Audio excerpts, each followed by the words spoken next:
And we're recording. We recorded probably a second before I started that. Again, welcome to the Default Tangent podcast with myself, Leon, and himself, Chris. You know what? If I'm not on that side of you, it's going to look really awkward. I was just thinking that as I did that, I thought, like, I better not be over there. Next time I'd just be like, and Chris. He's somewhere in these squares. In these squares. And we've got a few more. We've been dabbling with the screen share option. So we might break some copyright. You never know. If there's any copyright specialists out there watching that want to comment saying, oh, do you know, at 5 minutes and 2 seconds in, you completely broke copyright statute at 12.4 under section 2 and blah, blah, blah, let us know. It can be a learning process. We can even have a section dedicated to such things in the cast. What did you learn this week on copyright law? Something like that. And because apparently, I won't even go into that because I don't really know anything about copyright law. So, should we get to the thing we're planning to get to before we go out on another tangent? Default Tangent, that's the name. Also, I did want to say as well, like, continuing from last week, I don't know if we actually said, because we called it, you named it Default Tangent, so it kind of is Default Tangent. Well, you labeled it Default Tangent, but now, but last week we were talking about loads of different things and different names, and I still want to say it's still open. If people still have better suggestions, if people still have names that they want to put, send across, send in an email, in a comment, post a letter.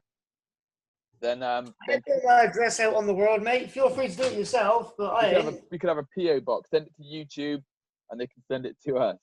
And then just put it in the comments, basically. I don't think that's how PO boxes work. Well, it is if you have a PO box. A PO box can be anything. You could be my PO box. I could put your address. Yeah, I could put PO box. Blah blah blah. Blah. Actually, I'm not even sure if there's like. You could use the phrase PO box as like a third party. I always, you get those Amazon vending machine type things where you like. I always thought a PO box was some kind of version of that, but that is a PO box. That is a PO box as far as I'm concerned. Corrections in the comments. Any PO box specialists out there? So just want to say it's still open to names if people want to put names out there. I still want to keep that window open because I like the idea of really clever, witty, really hit us with some real wit. I want to see some really clever wit from some of the comments. I can bring a twit, but wit maybe not. Well, we'll see what happens because I want to be one of those podcasts. Those guys are really witty. They're really witty. That's one of my goals. And I think as we move on, I want to put like goals or something up on the wall. Like, we've got codes of conduct. Is your phone on mute this week, Chris? Yes. Good. So we've got codes of conduct. We've got that kind of thing. And I think if we have some kind of like goals to achieve for 2021, then that might be interesting. And we can see how close or far we get away from them. So, he's turned his camera off. That's one of our codes of conduct. I'm just trying to sort some out. I'm still here. Carry on. I'll be back in like 8 seconds. So this week we're going to talk about. We've got 4 subjects we want to talk about. Last week we touched on probably 1 or a million. We got 1, and we didn't. One of our friends pointed out we didn't even get all the way through that. No, it was cyberpunk, and it was one of our intended subjects that we didn't get through. So I want to start on cyberpunk, and with that, I'm going to just go because otherwise we're going to go on another classic tangent and talk about cyberpunk. And what I might even do actually is get the screen share up in the meantime, so we can see what I was going to be talking about. And it's the new trailer for the photo mode. For the photo mode in the game. Hello? Yeah. Oh, I see, yep. And I see you. Yeah, I'm back. This is Cyberpunk 2077 photo mode trailer. We're going to have a little gander. We're definitely getting struck down here. Good. We have different definitions of good. If you put the sound on, does that play through, or let's find out? Does it play through? You hearing that? No. So did you hear this? No. Well, I tell you what you're missing out on sound-wise, or you're missing out on. Okay, so you're missing nothing, and it probably works out better. But I am getting full sound through, so I'm going to turn it down a little bit my end. But everyone can check out this trailer their end anyway. I feel like either your laptop or Zoom doesn't have the capabilities to run this smoothly enough to make this a manageable thing. To make this a dual senses experience. No, this thing is laggy. Oh, is it laggy your end? Dude, it's probably got like 8 frames a second. Okay. Well, that's probably how it's being picked up recording. My end, it's smooth. I'm getting sound. We're going to let it play through anyway. I mean, to be fair, this might be actually fine. I mean, it looks fine, but I think without the sound, it's hard to know what's going on. Well, there's no, it's just music. It's just, they're just playing music over it, and it's just showing off very quickly all the features of the photo mode. And there you can see, do you know that reference, Chris? Do you know that reference? What reference? There's a reference on screen now on Cyberpunk 2077. Do you know that reference? That's a meme. That is a meme. That's a very, very popular meme. I mean, this... Yeah, thoughts like so the game far. looks great and all, but this photo mode isn't going to make me... I'm never going to use it. Yeah, who's this photo mode for? Not me. I think I've used photo mode once. It was playing Shadow of Mordor when I absolutely mullered this orc in the head with a knife. I just used it as my Xbox background. That was about it. I use that. I've got on my PlayStation. I've got loads of screenshots that I would use as backgrounds. Shadow of Colossus is a great one for background. I am somebody who would use photo mode. I'm not going to spend an hour on there, but I'll spend a couple of minutes on there. Absolutely. Every couple of good kills, or like just good imagery, like good scenery. So I definitely appreciate a photo mode. It's not gonna change it. Do you know? Actually, I'll tell you what. When I watch this photo mode, like it makes me. I will honestly say, watching this through this photo mode, it does make the game look better to me. Like I've honestly got to say, look, I've had no excitement behind this game at all, personally, because when I found out there was no third person, that was God, yeah. That disappointed me. That's another discussion in itself with you. Yeah, it is. Like for something that is so based on customization, you can wear this, you can do this, you can drive this. It annoys me that I can't see my character, and the excuse they use is immersion. But for me, the immersion, it doesn't break my immersion being in third person. I don't feel like I'm any more in that world. Some people say that it does, but for me personally, like I'm in it when I'm really invested in what I'm doing. December 10th, we'll keep that up as well. That's like 6 days away. That's 5 days away. December 10th. That's why Cyberpunk is not relevant for much longer in these conversations. Well, it is, but this I mean, in theory, in a week's time when we do this, the game will have been released. Yeah. And that's why I wanted to speak about Cyberpunk. Get out of the way. So it's December 10th. I mean, look at all this. This is your guy, apparently. This is a version of a character that you could create. You can create male or female characters. You can customize everything, from what I understand. I'm pretty sure they're not male or female. I'm pretty sure they're just in between on Cyberpunk. Are you sure? Well, really? Yeah. Okay. Well, is that what was that from? Is that an official source? I believe so. It was something about like there are no males or females. You can be anything you want. I think what they might be alluding to is that like there's no set where you can go. You can probably be one or the other or something in between, or both. Like it's cyberpunk, so all rules are off. But like there's a bit of a what was that game? Mankind Divided. Deus Ex. Yeah, it's got Deus Ex. It feels like Deus Ex. Like I hope it's better than Deus Ex. Well, if you're gonna ask me which one I'd rather play, because I like my third person. Deus Ex, when you lean up against walls, you go into third person. So when you play Deus Ex, it's like half of that game is. Yeah, but that, again, that's going back to the first person and third person debate. Like, if you go up and lean against the wall and you can see around the wall without exposing yourself, that takes the fun away from stealth. Well, it takes kind of the, if someone believes that first person is more immersive, then by taking that away in those moments, it definitely goes against that theory. No, it doesn't. No, it does. In that, if let's say, and I don't know that Deus Ex have, but let's just say that the makers of Deus Ex said, oh, we want it to be first person because it's much more immersive.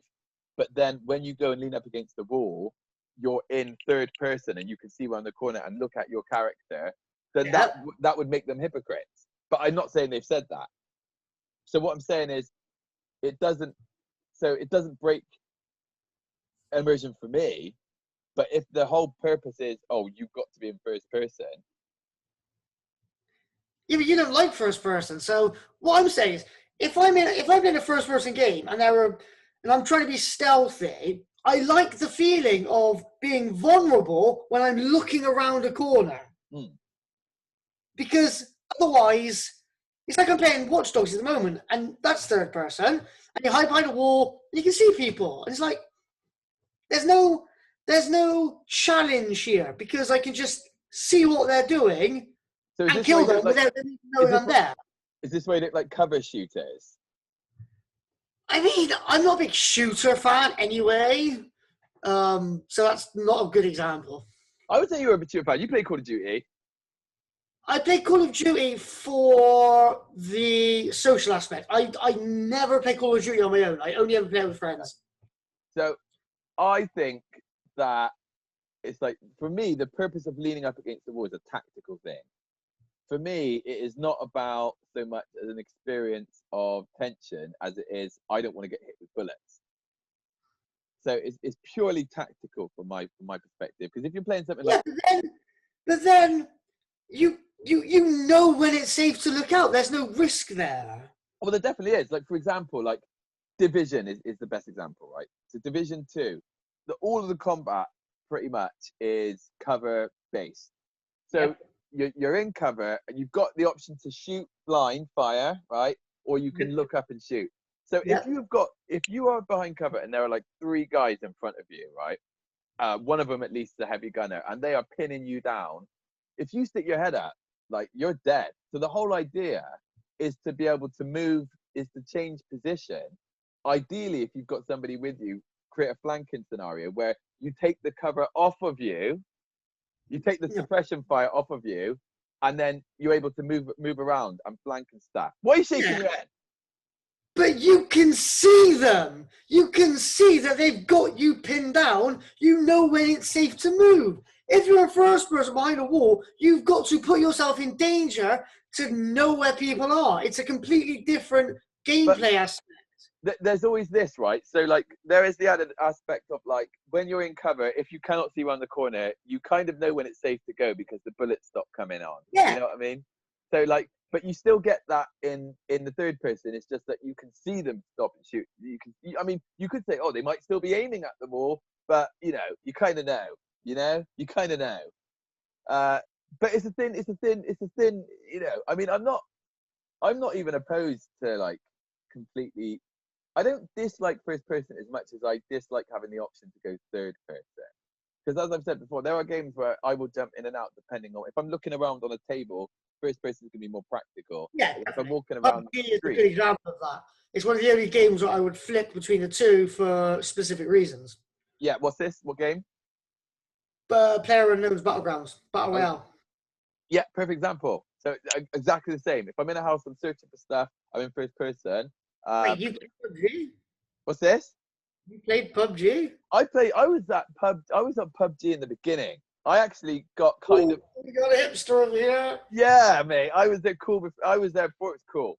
I liked, but I was probably years after the real people that played it. Yeah. Somewhere in the middle between the originals and the mainstream. Yeah, I'm not quite casual, yeah.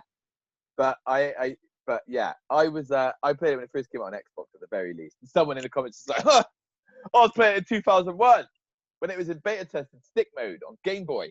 Where would it come from? It came from, I think it was a mod of It was a mod of Arma. Arma, that's the one. Of Yeah, Arma 3. So PUBG is, yeah, I play PUBG. I feel like we played PUBG. Actually, no, I remember we spoke about PUBG. That we spoke about PUBG when it very first came out because you were talking about the kill that you had.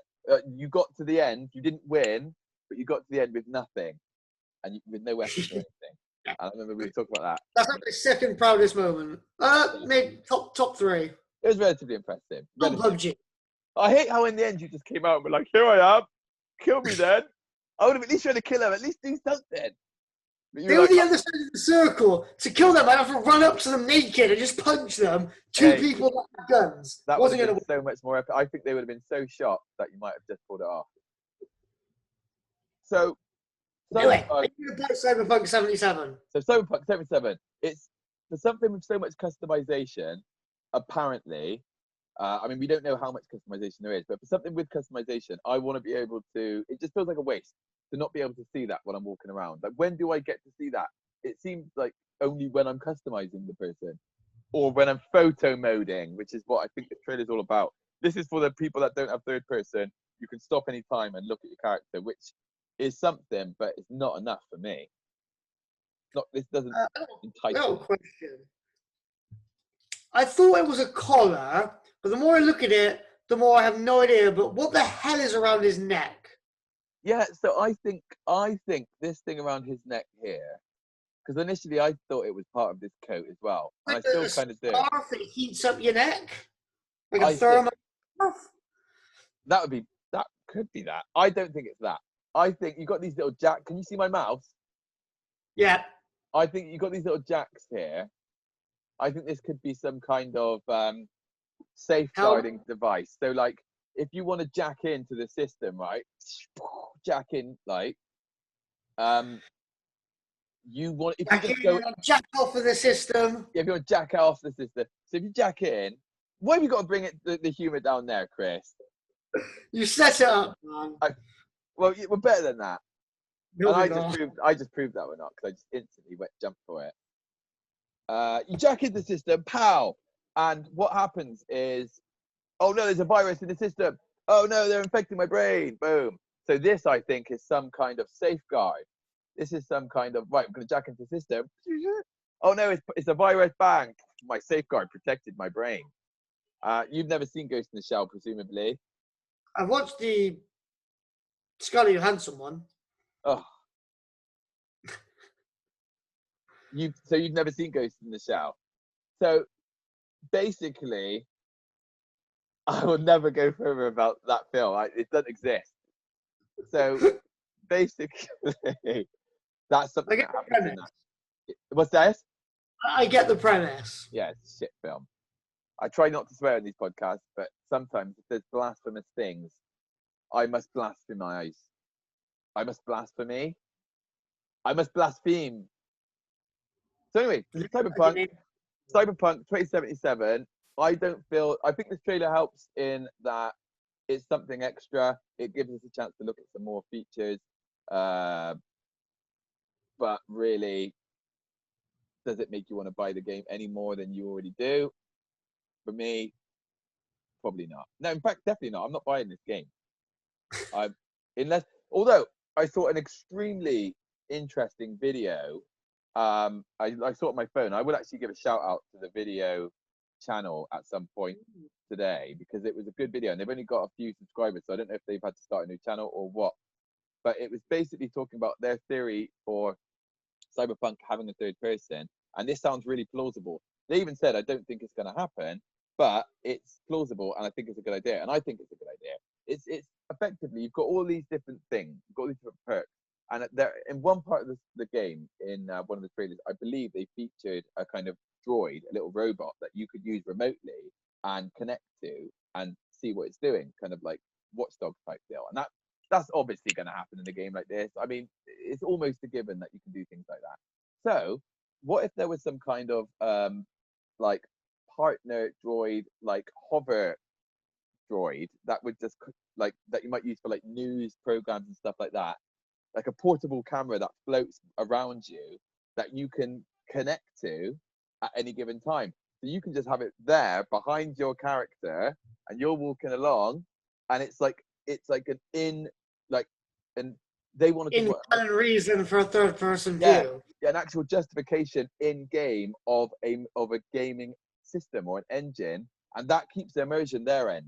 That can still be considered not realistic, but within that world, believable to have this kind of portable camera that follows you around. You can change the position of the camera. You can have it in front of you or up high as well if you wanted to, so you could just look around and see stuff.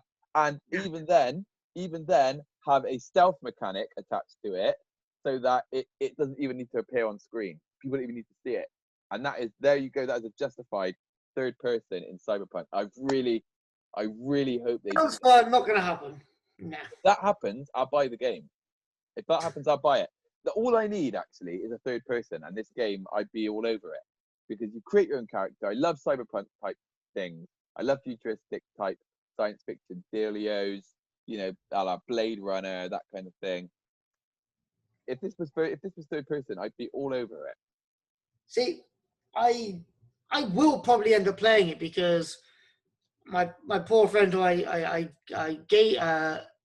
game share with him, he like wants this game, so he's probably going to end up buying it. So I'll get it, and I just don't care. This is good though. This is good, because now we're going to get to follow this conversation right through to you actually playing it. And I think Mate, that might be 5 years in the future, man. What, before you play it? Yeah. No, because I think what you need to do, because you're so not interested, to make it interesting, I think once this game comes out, right, and I'll even be in a party with you while you're playing it, so to make it even more interesting for you, if it's really that uninteresting, play like half an hour to an hour a week, and then we can report back and talk about what you experienced on the podcast. Yeah, I've got Black Flag for that at the moment. That's true. Which is actually, well, I think we should segue into Black Flag right now, actually. No, I'm waiting for Sean for that. There's no point talking about... There's no point asking Black Flag when the one person that made me play it isn't here. That's a waste. That's for next time. Good shout. Black Flag, yeah. So we will come back to Black Flag. So yeah, Cyberpunk 2077. It's out December 10th. What they December 5th. 10th. So 5th today. Yep. So, 10 days, 5 days. Tuesday. So that's no, not Tuesday. Wednesday or Thursday, isn't it? Thursday. 6, 7, 8, 9, 10. Thursday. That's weird. That is a weird day. I'm sure. Games only ever released on a Tuesday or a Friday. Yeah, Thursday. Well, maybe I think that's special. Maybe. But yeah, I won't be buying it. So Cyberpunk 2077. That is our initial thoughts, our predictions, because it was about predictions last week. I think it's fair to say that I think the game's probably going to sell very well. They've got 1 million. Definitely sell well. It just depends on what the reaction is to it, depending on how good it is and the delays on top of it as to what the final outcome is. I think the general consensus is going to be that people like it. It runs great on next-gen systems, and current systems struggle. That is what I think is going to be the final outcome. If they can't make a game that runs on both, they shouldn't. And it is CD Projekt Red, who've got a hell of a reputation. So I think it'll run fine, but there might be some graphical or performance differences between the two, which is understandable given the different systems. I do know there was a lot of issues with Witcher at release. People were complaining that this game is buggy. People were complaining that it was broken. Fair point, but now what has happened twice to Cyberpunk? It's been delayed. Exactly. They've got to have a good reason to delay it. And if they delay it twice and then send it out buggy as fuck, they will never recover. They will recover. Because what happened is if they delay it twice and it goes up a shitty launch and the game sucks, that might hurt them more. But I think they built up enough goodwill with Witcher. I don't know, because I just said the same thing with Bethesda, with Skyrim and your Fallouts, and then 76 happened, and they've been tanked. I tell you what, Still, though, that's not going to hurt Skyrim. Not Skyrim. The next Elder Scrolls. The next Elder Scrolls game is going to. No, the next Fallout is fricked. Do you reckon? Because I'm a huge Fallout. Of course, fan, you're a Fallout fan, aren't you? You're a big Fallout. I love Fallout, right? I hate Fallout 76. Are you gonna trust Bethesda now? You get excited for the next Fallout? 100% I will, because if the next Fallout is some online thing, then I will be like, that's trash. But if the next Fallout is like Fallout 5, I have complete faith. I have so much faith. You have to be an idiot to try and redo what they've just done. Yeah, so. It was a test. I think like people that failed? seem to be.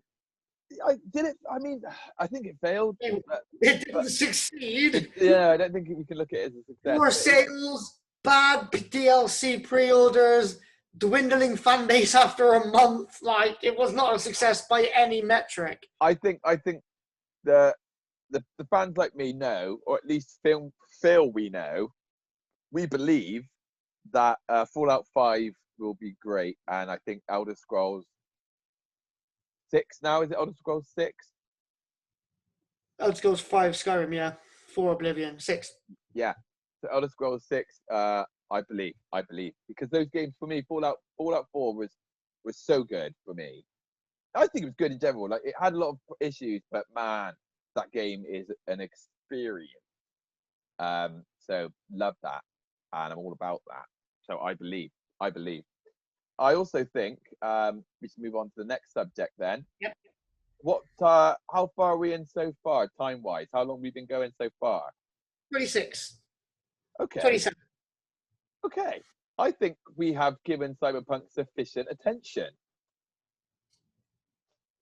The next subject, I think... They've given it enough attention I'm willing to give it, I'll say that. Hell yeah. So let's move on to something a bit more... I think it would be, of the next couple of subjects we had, I think that this one will be probably the quickest to go over, but no less interesting than the others. UFC 3 or 4 are we playing? 3.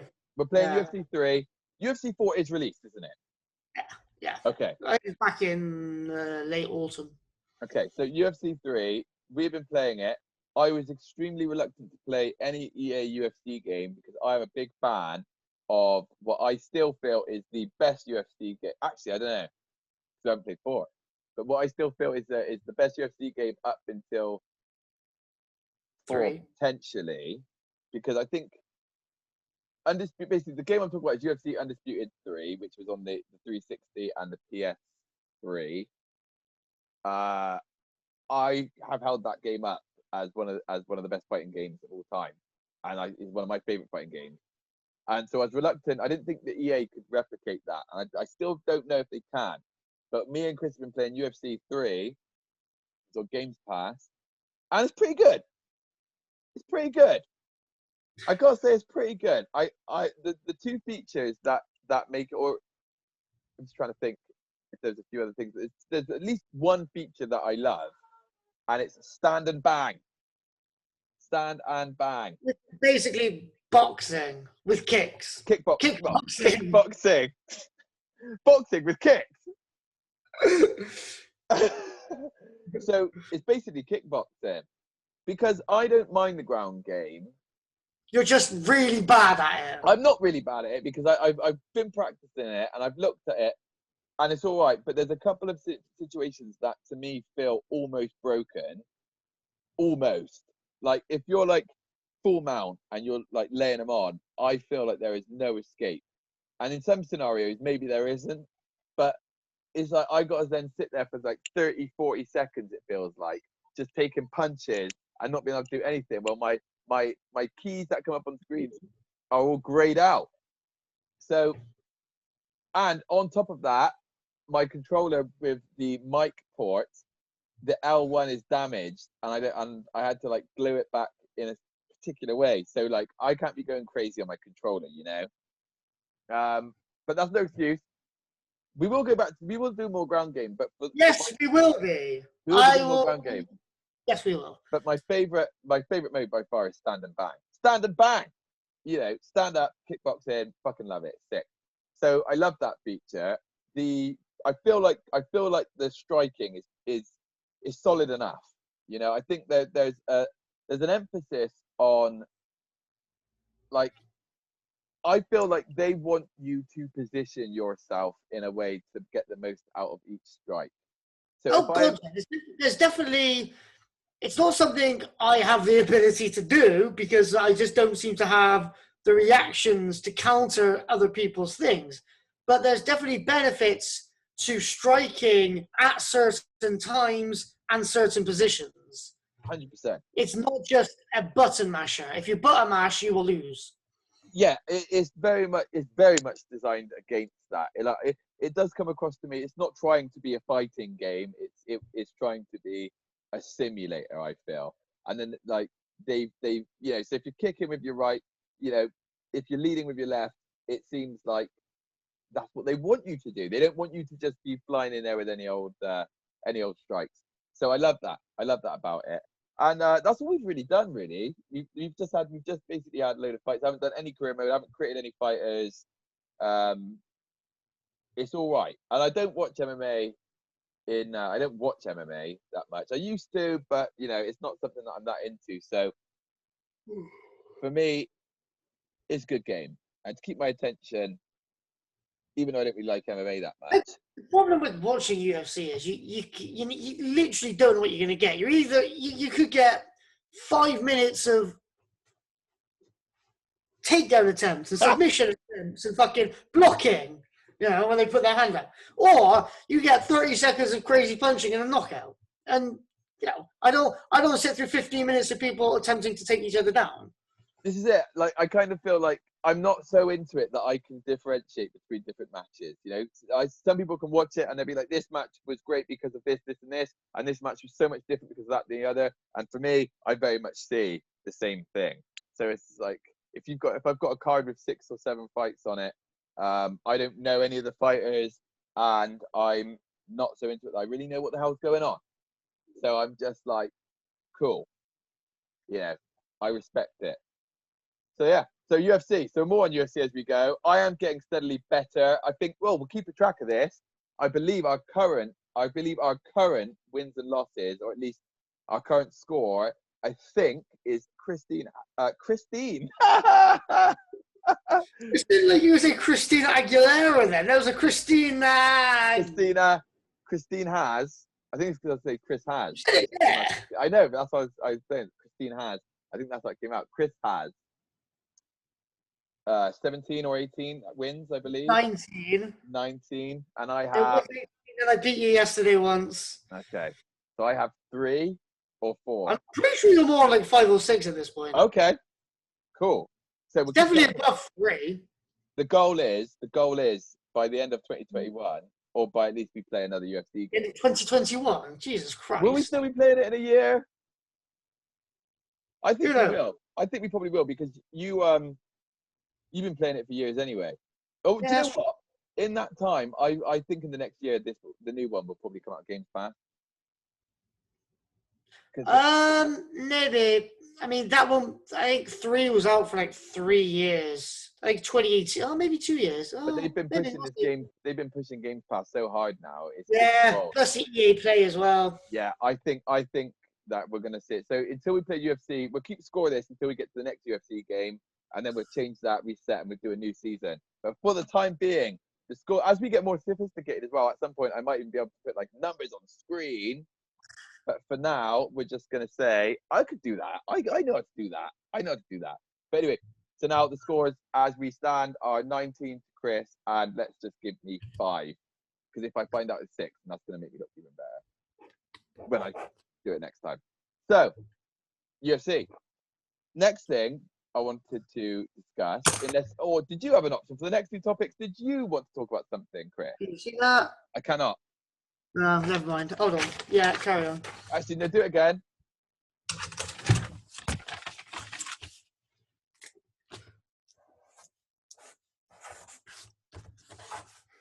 This is phenomenal television. This is top quality. 19.6. Oh, I wanted to have 5 for me because I thought it would be. Let's just say 6. if I find out I've only got 4, that means I've got to get 2 wins before we speak next time, before I think it will make a difference. But I'll, of course, make sure that Just everyone keep knows. kicking the leg. It seems to work better for you than anything else. Oh, well, last time, that was your thing.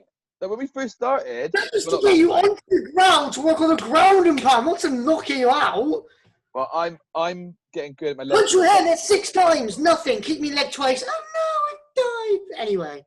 Counters, mate. Last night even, I got a little bit of practicing against the computer, and I know I was going to work. So I go get my ass. I find the difficulty that where I get my ass kicked against the computer, right? I improve without realizing I've improved.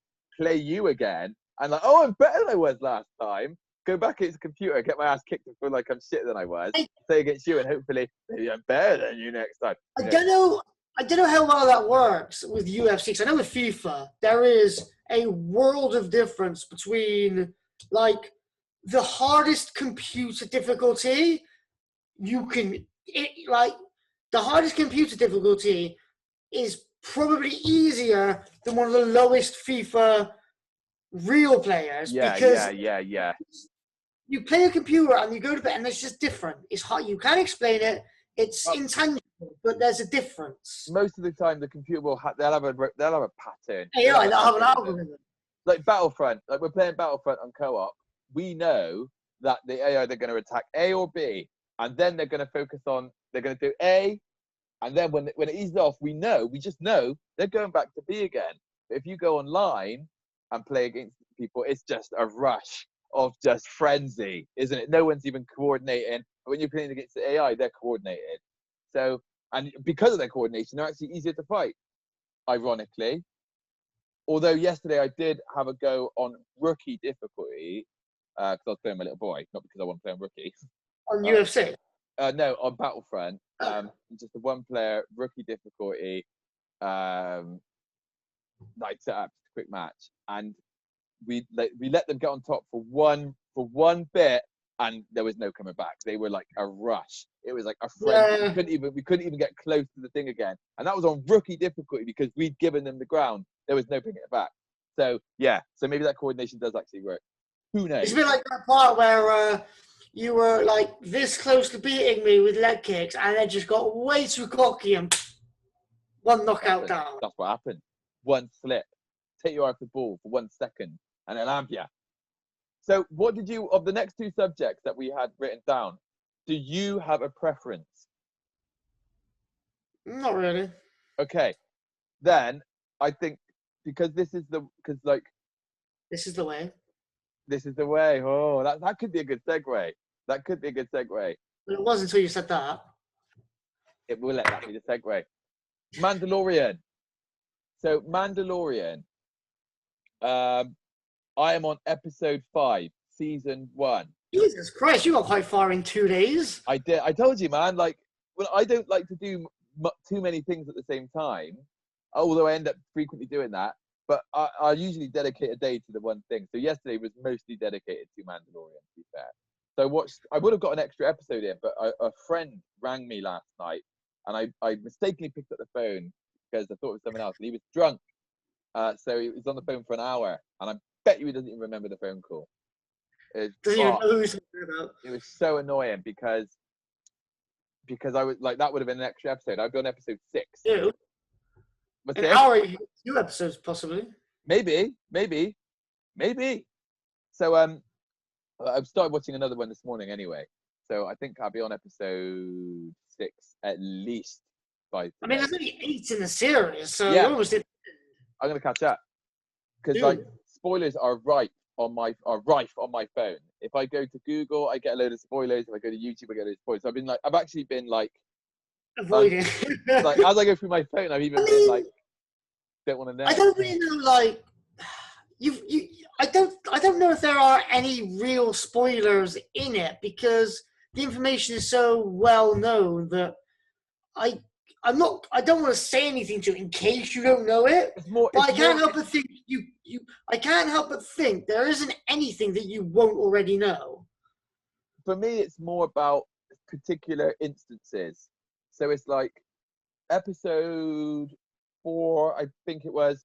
There's a sniper and he's got little baby Yoda, as everybody calls him. Now, I don't know what his name is yet, and I don't know if he is in any way, shape, or form connected to Yoda, if he is some kind of... Oh, he was never connected to Yoda. Well, no, it's only because, and like I guess we'll say this, from this moment onwards, spoilers up to episode 4 will now be being said. So if you don't want to know spoilers, don't blame us. Don't blame us. I don't care what you're going to do. Sue us to the spoiler courts. Anyway, people have been warned. So there's a sniper looking at little baby Yoda, and it's going to kill him. It's like a nothing character, and it's like, oh, I've got a sniper target on him. They've done this trick several times, the classic trick.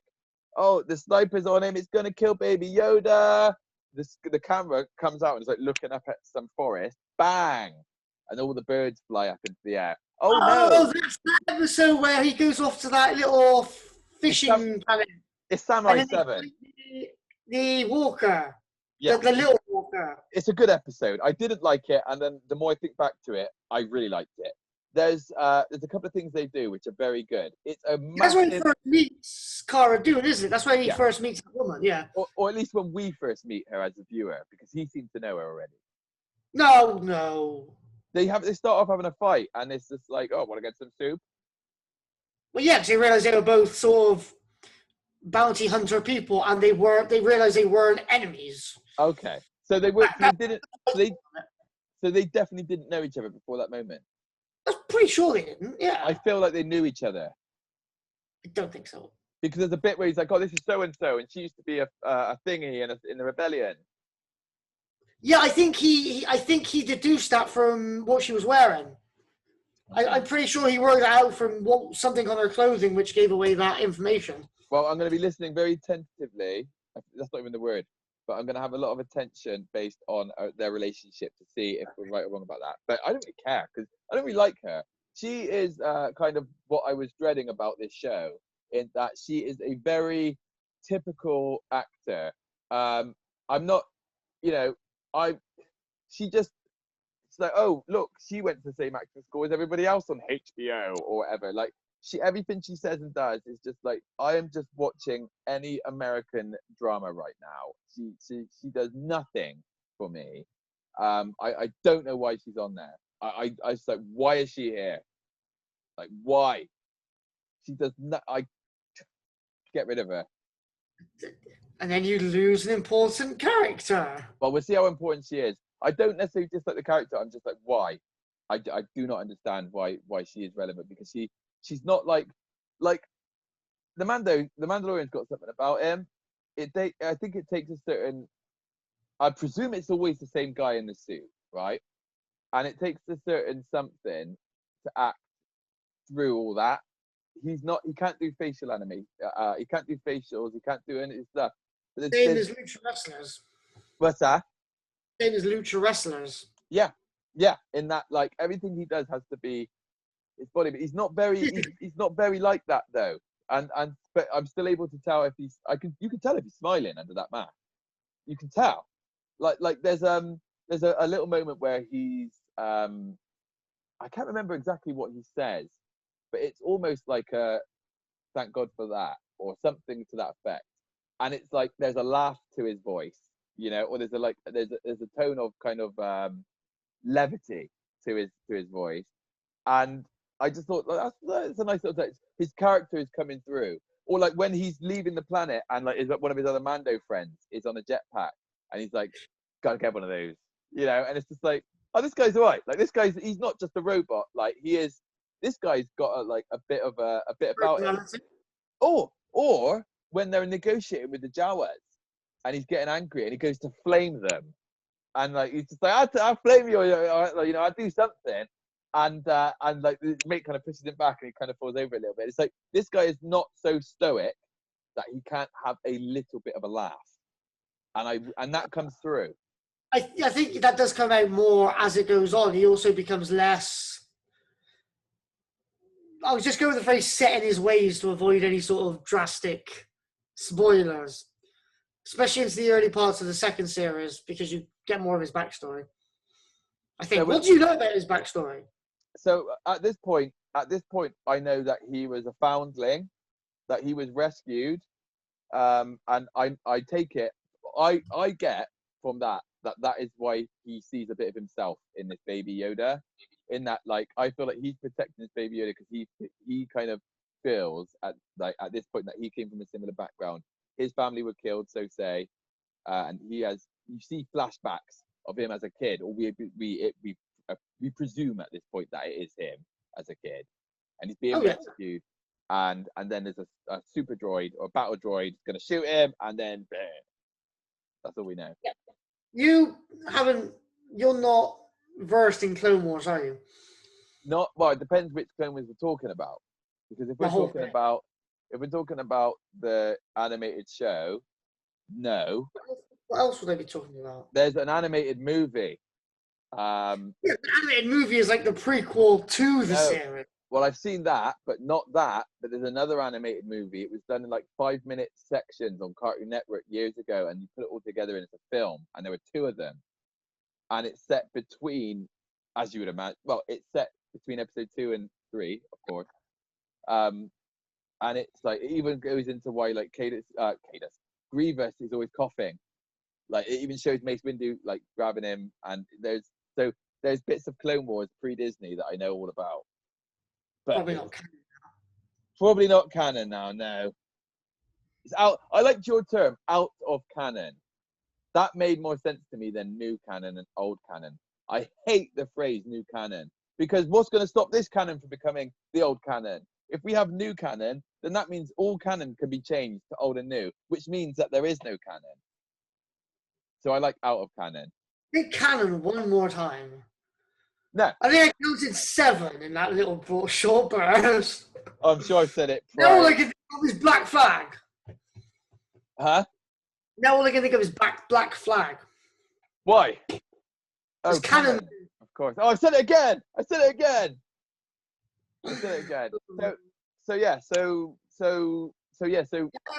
The Clone Wars go into a storyline on Mandalore, the homeworld of Mandalorians, which bleeds over into the Mandalorian. Not massively, it just fills in a bit of backstory.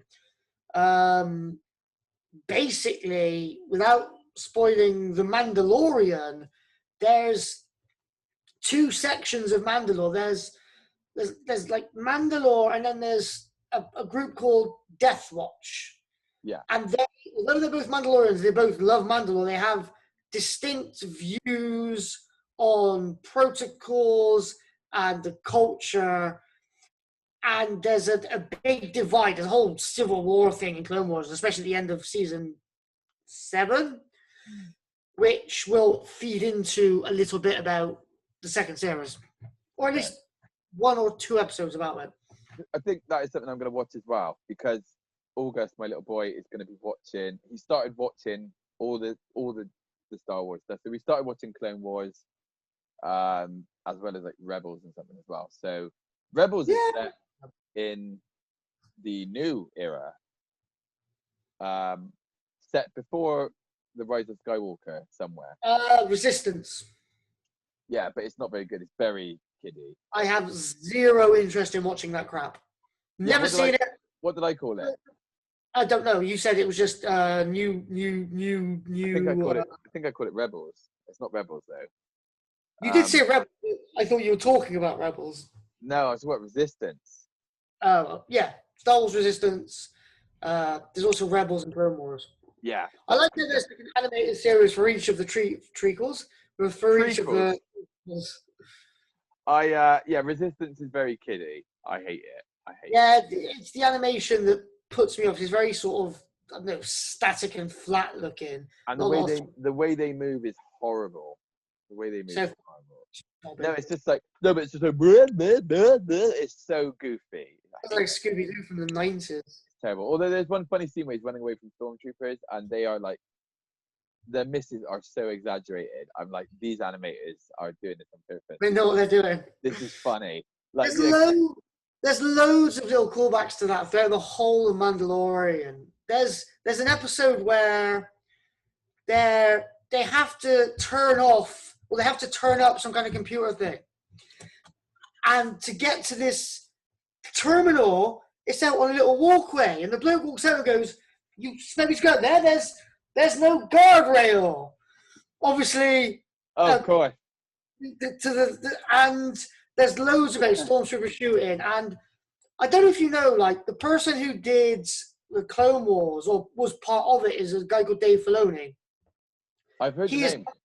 He is now also a producer / showrunner / creator / writer, one of those on The Mandalorian. Yeah, I think so he's got there's like a spine running through these stories, which is why they're connected so well. He's kind of like not as big, not as important.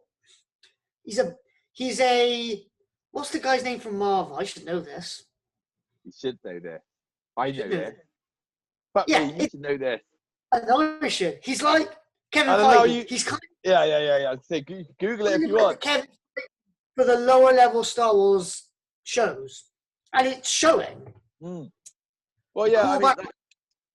Go on. No, you. The callbacks, the references, the intertwining possibilities where things in Rebels may or may not have implications, but there's seeds which could have implications. I definitely think that Mandalorian is the better side of the Disney Star Wars franchise as it stands. Like, for me, everything post-Disney buyout so far has mostly been like not what I wanted, but the two standouts big are Mandalorian and Battlefront 2. Because Battlefront 2 is very much post-Disney buyout. It is, but I also think you can consider it, although there's some canon parts in the story, it's in my head, it's not part of the medium. Well, what I mean is, like, I always forget there's a campaign. For me, Star Wars, the game, Star Wars is Battlefront 2 is Star Wars the game. Like, if somebody comes in super casual to Star Wars, doesn't like look into the background, hasn't read the books, just likes the movies, they can understand it. Yeah, for what they are, and it's like, oh, I want to play a video game. I want to play a Star Wars video game. The game to recommend them is Battlefront 2. Yeah. If you recommend anything else, eventually.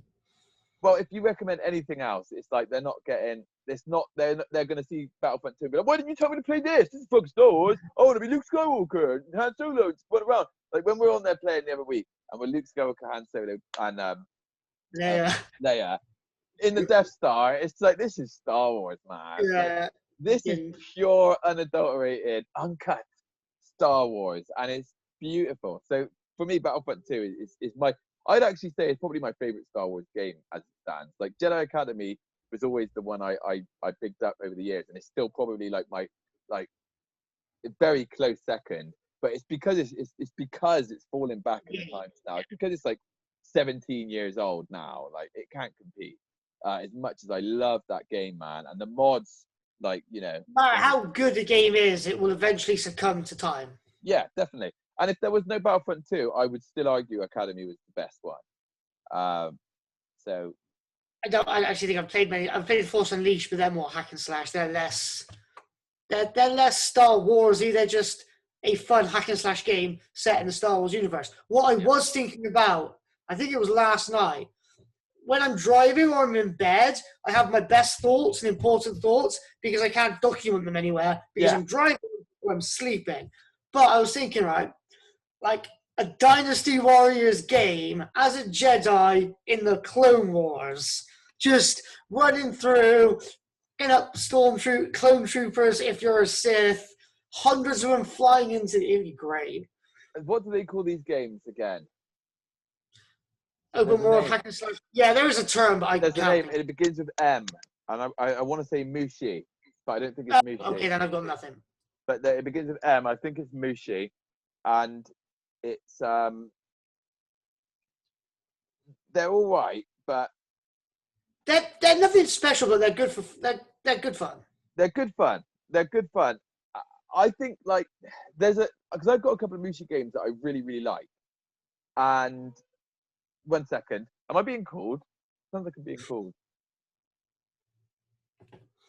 Sounds like I'm being called. Hold the fort up. Well, I think that the door might have gone. 6 minutes, 5.5 minutes. I carried the podcast for a few seconds, You can carry it now. Be right back. Well, he's gone. Well, okay, yeah. So Star Wars, Mandalorian, definitely worth checking out. It took apparently me and one of his friends were, I think in his words, incessantly hounding him about it because he's a big Star Wars fan, but he's a proper perfectionist. Is our Leon. So he, unless something hits like really high standards for him, he doesn't care. He's like a child. Unless it's like the best thing ever, he's not fussed. So it took a while for him to sort of, he's back. Did you hear much of that? I heard none of that. It took a while for him to sort of, and then I saw him.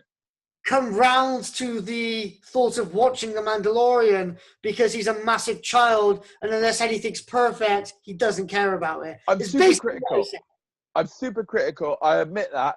And the reason I am, like, I demand, like, I've been, anyone who has loved Star Wars since, like, you know, at least the prequels will know that you get a lot of disappointments in Star Wars. And there'll probably be some people saying, yeah, the prequels were a disappointment in themselves. So, and they were for a lot of people. Star Wars is frequently disappointed me. Like Jedi Academy we were talking about came out in like 2003. And that was the last really decent, like, lightsaber focused combat game in Star Wars. And even now, like, you know, talking about Battlefront 2, the lightsaber combat still in itself does not really hold a candle to what the structure that was put down in Jedi Academy. But it does in other ways. This reminds me of the same structure in WWE. You've got the big stuff, Raw, SmackDown, trilogy.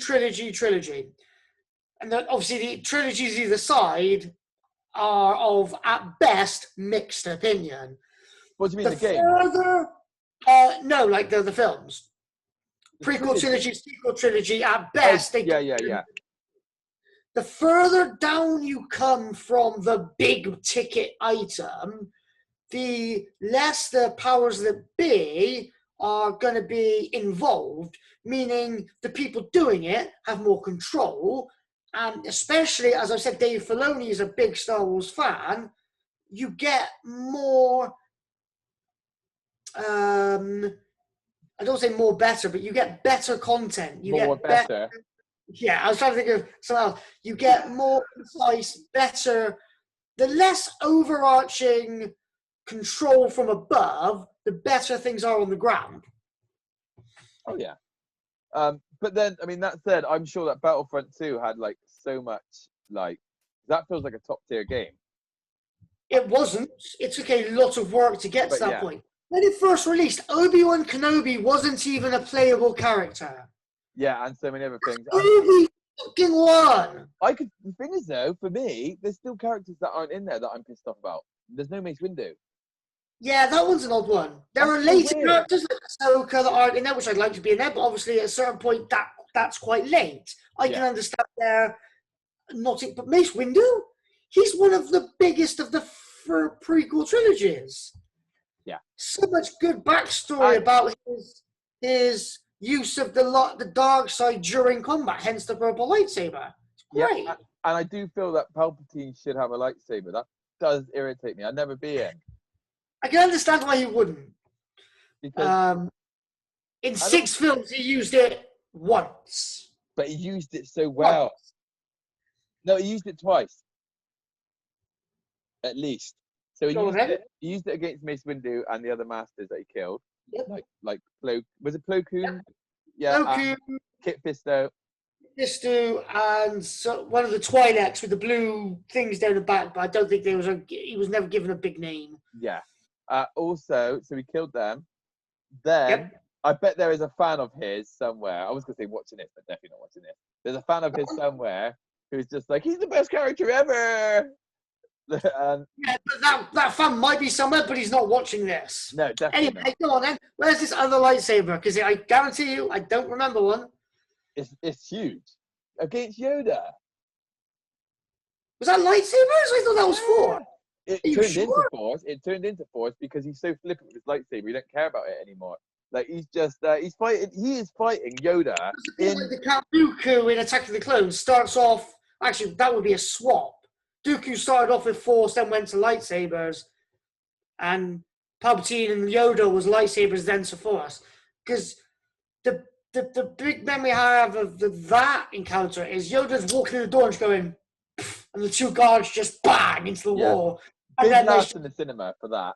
And then there's just Palpatine on top of those chamber spinning things. And,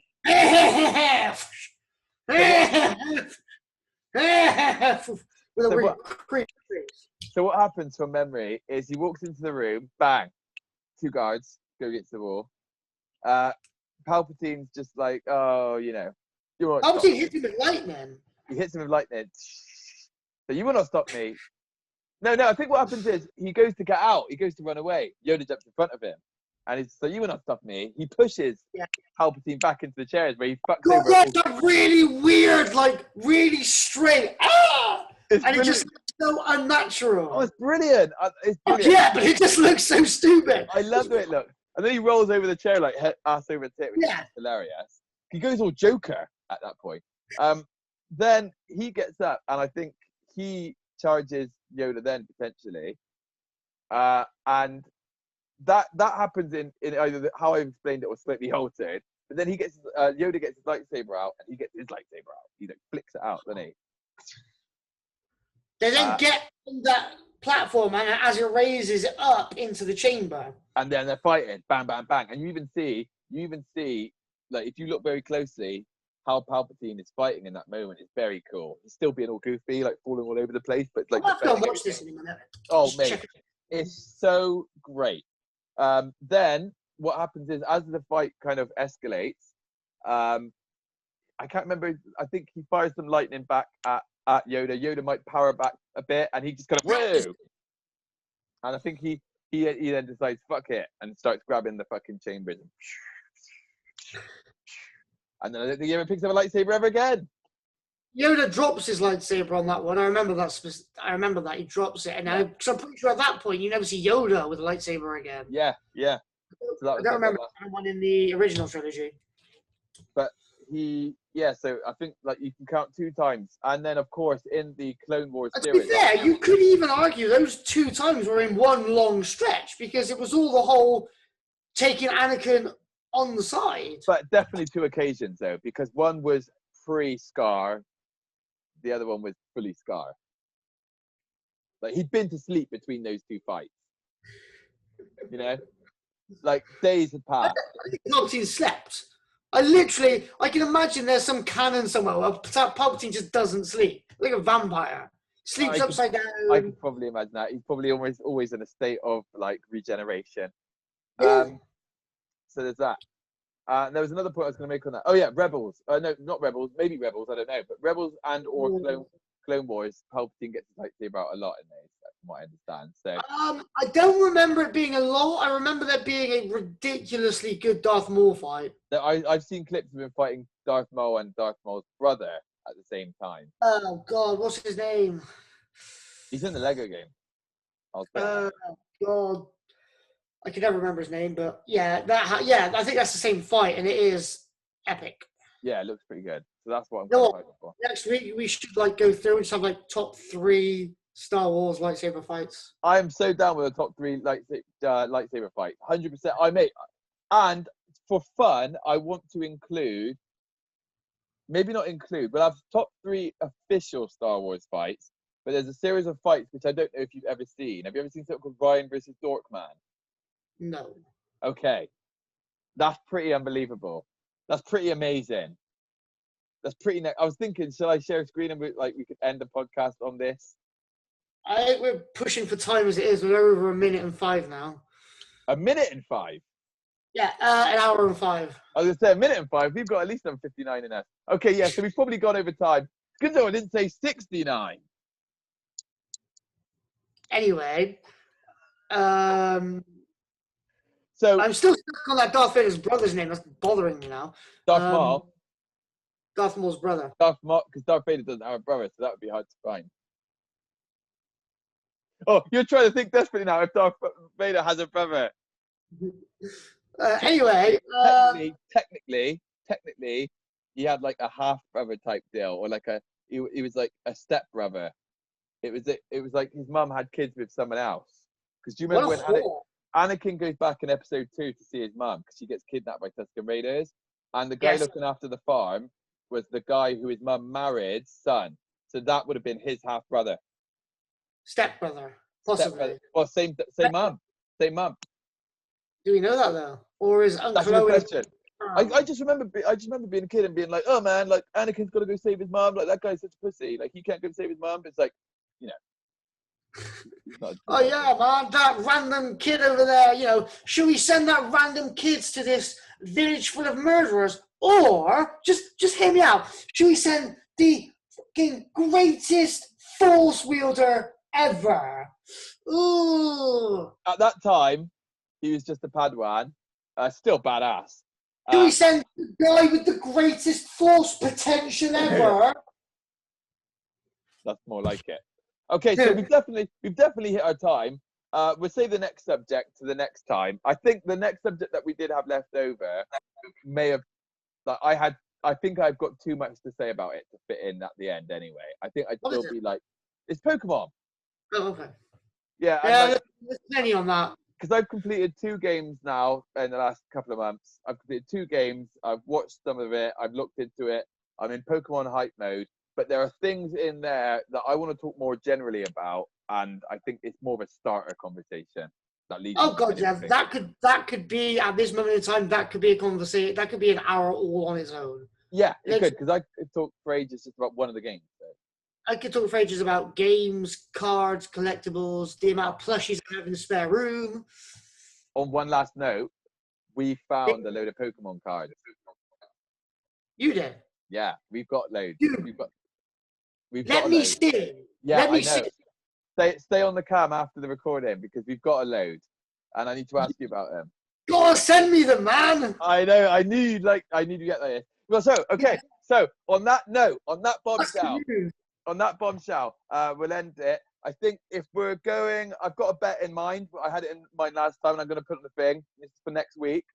So we know that Cyberpunk is released on December 10th. As we record, that is when it's scheduled to release. This time, next time we record, I want to say we're going to check Twitch and we're going to see how many viewers are watching the top Twitch stream of Cyberpunk. What do you think the numbers will be? See, I have no frame of reference for this because I don't know what the averages are. Neither do I. But before you say it, write it down first so it knows that we're not. So what mine doesn't influence yours and yours don't influence mine. I mean, I don't think mine's going to be that. I've got a number. I mean, I'm going to go with like 30.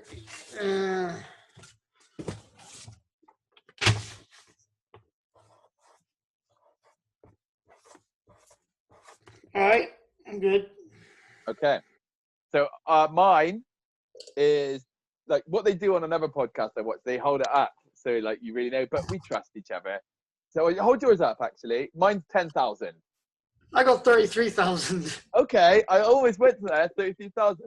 That's what I need to get. You prepared there. I need to get some paper and a desk in front of me. That's good shit. You say prepared. It's just the fact that I've got like a pot of pens, like random contracts from work and stupid NHS letters and all manner of stuff on my desk right here. So it's just convenience.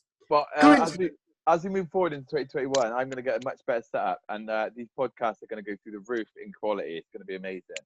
So you put 10,000, 33,000. I put 10,000. I'll put 33,000 for you. So remember, for Chris, and then we will check it out next time and see who won.